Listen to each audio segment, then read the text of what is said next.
Kita ke berita terakhir, Tribuners update harga bumbu dapur di Pasar Langgur, bawang naik Rp60.000 per kilo. Memasuki awal Februari 2025, sejumlah harga bumbu dapur di Pasar Langgur, Kabupaten Maluku Tenggara atau Malra merangkak naik.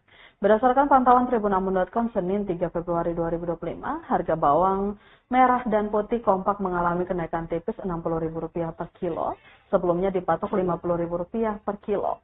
Sementara untuk komoditas cabai rawit dan cabai keriting juga masih saja bertengger di angka Rp100.000 per kilo. Untuk tomat lokal jenis apel dibanderol dengan harga Rp40.000 per kilo, sedangkan kentang dijual Rp40.000 per kilo. Wortel masih tetap di angka Rp50.000 per kilo, buncis Rp20.000 per kilo, kol Rp40.000 per kilo.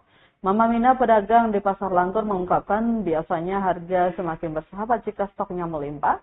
Menurutnya, kalau harga bumbu dapur terpantau stabil, namun memang harga jual saat ini masih tinggi, terutama komoditi cabai-cabayan dan bawang.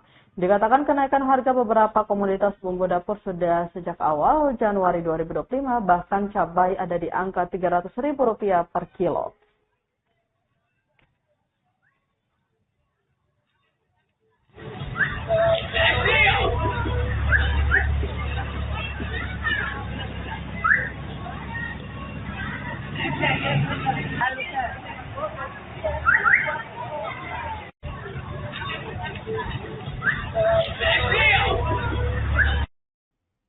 Download Tribun X sekarang, menghadirkan lokal menjadi Indonesia.